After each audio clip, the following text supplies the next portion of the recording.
Chapter 17. Great is the power of memory. It is a true marvel, O my God, a profound and infinite multiplicity. And this is the mind, and this I myself am. What then am I, O my God? Of what nature am I? A life various and manifold and exceedingly vast.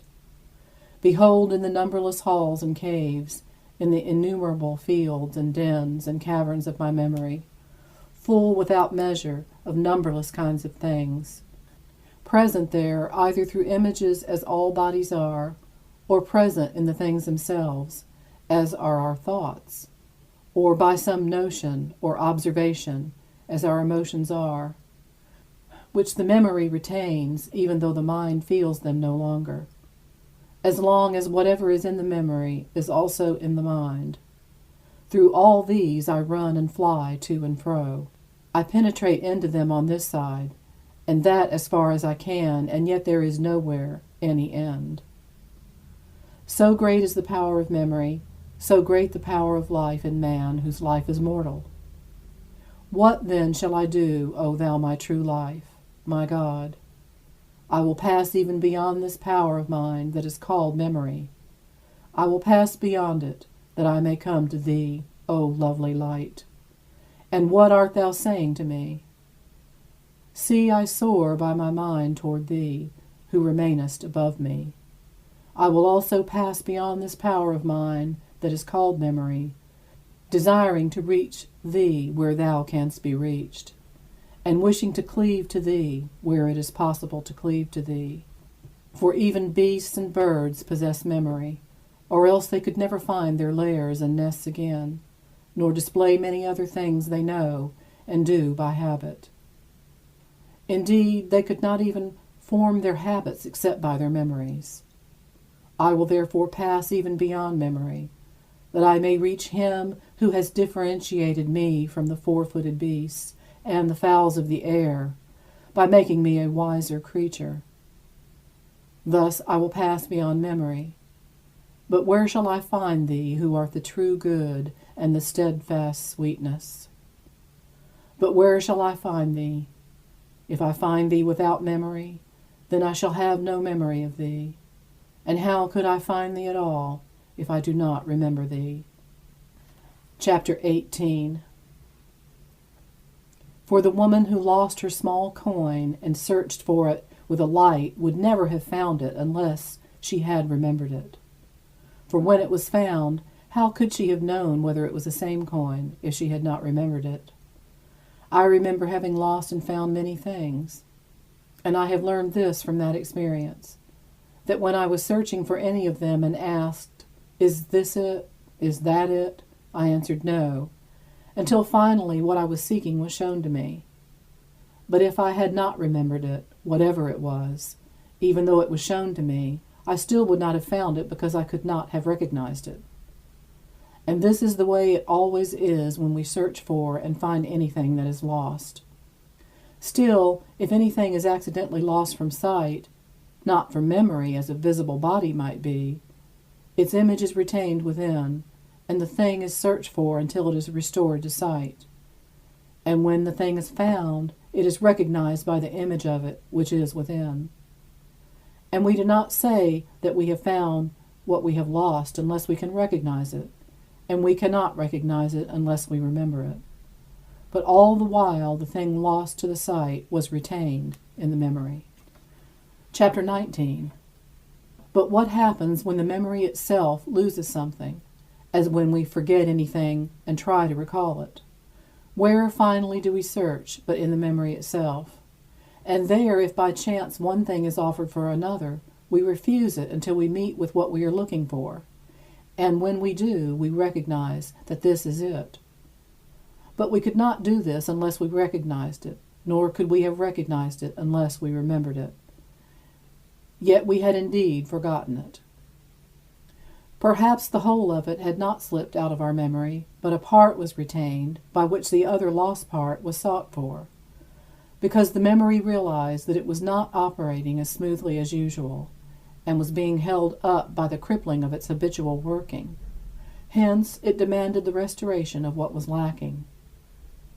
For example, if we see or think of some man we know, and having forgotten his name, try to recall it, if some other thing presents itself, we cannot tie it into the effort to remember, because it was not habitually thought of in association with him.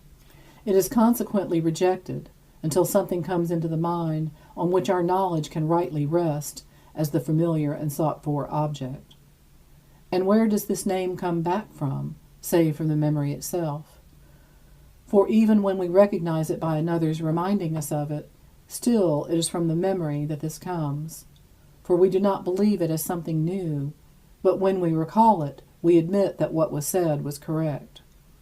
But if the name had been entirely blotted out of the mind, we should not be able to recollect it even when reminded of it. For we have not entirely forgotten anything if we can remember that we have forgotten it.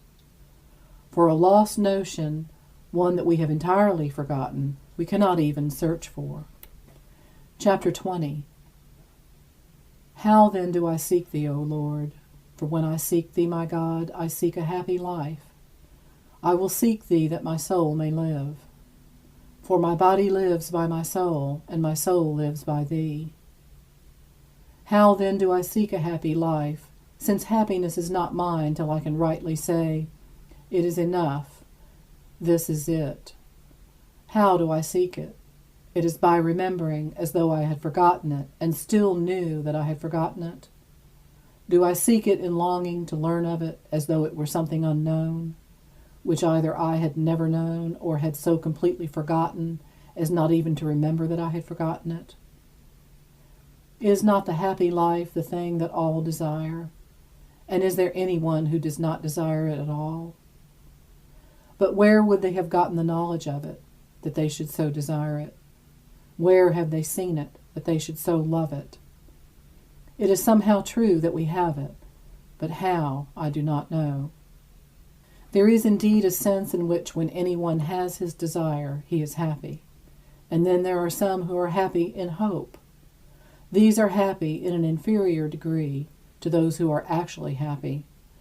Yet they are better off than those who are happy, neither in actuality nor in hope. But even these, if they had not known happiness in some degree, would not then desire to be happy.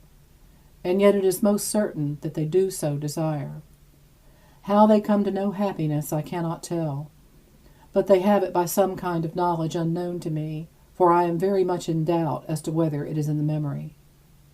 For if it is in there, then we have been happy once on a time, either each of us individually, or all of us, in that man who first sinned, and in whom also we all died, and from whom we are all born in misery.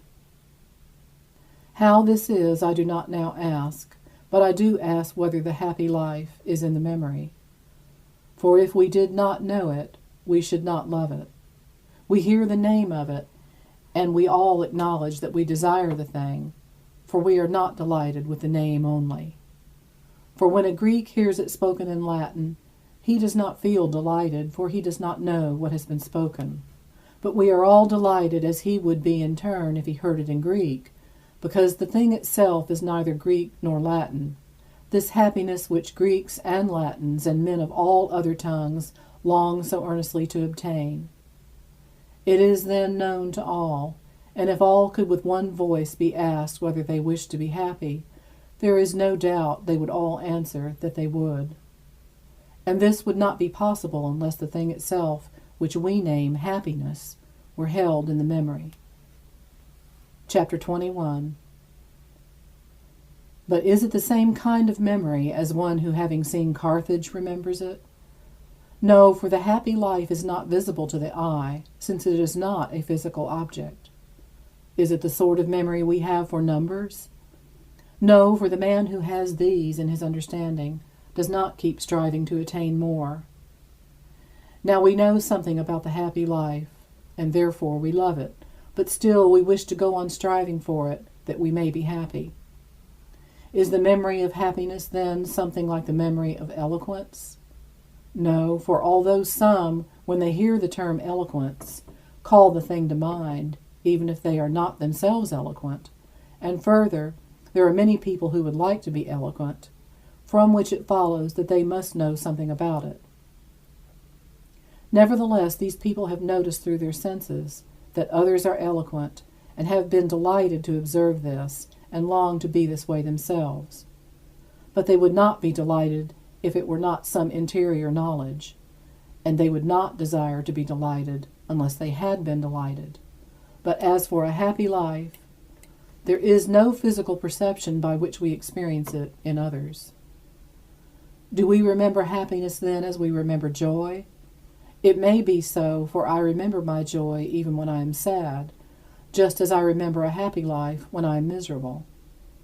And I have never, through physical perception, either seen, heard, smelled, tasted, or touched my joy. But I have experienced it in my mind when I rejoiced, and the knowledge of it clung to my memory, so that I can call it to mind, sometimes with disdain and at other times with longing, depending on the different kinds of things I now remember that I rejoiced in. For I have been bathed with a certain joy, even by unclean things, which I now detest, and execrate as I call them to mind. At other times I call to mind, with longing, good and honest things, which are not any longer near at hand, and I am therefore saddened when I recall my former joy. Where and when did I ever experience my happy life, that I can call it to mind and love it and long for it? It is not I alone, or even a few others, who wish to be happy, but absolutely everybody. Unless we knew happiness by a knowledge that is certain, we should not wish for it with a will which is so certain. Take this example. If two men were asked whether they wished to serve as soldiers, one of them might reply that he would, and the other that he would not. But if they were asked whether they wished to be happy, both of them would unhesitatingly say that they would. But the first one would wish to serve as a soldier, and the other would not wish to serve, both from no other motive than to be happy. Is it perhaps that one finds his joy in this, and another in that? Thus they agree in their wish for happiness, just as they would also agree, if asked, in wishing for joy. Is this joy what they call a happy life? Although one could choose his joy in this way, and another in that, all have one goal which they strive to attain, namely, to have joy. This joy, then, being something that no one can say he has not experienced, is therefore found in the memory, and is recognized whenever the phrase, "a happy life," is heard. Chapter 22. Forbid it, O Lord, put it far from the heart of thy servant who confesses to thee.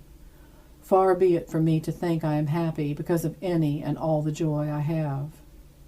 For there is a joy not granted to the wicked, but only to those who worship thee thankfully, and this joy thou thyself art. The happy life is this, to rejoice to thee, in thee, and for thee. This it is, and there is no other. But those who think there is another follow after other joys, and not the true one. But their will is still not moved, except by some image or shadow of joy.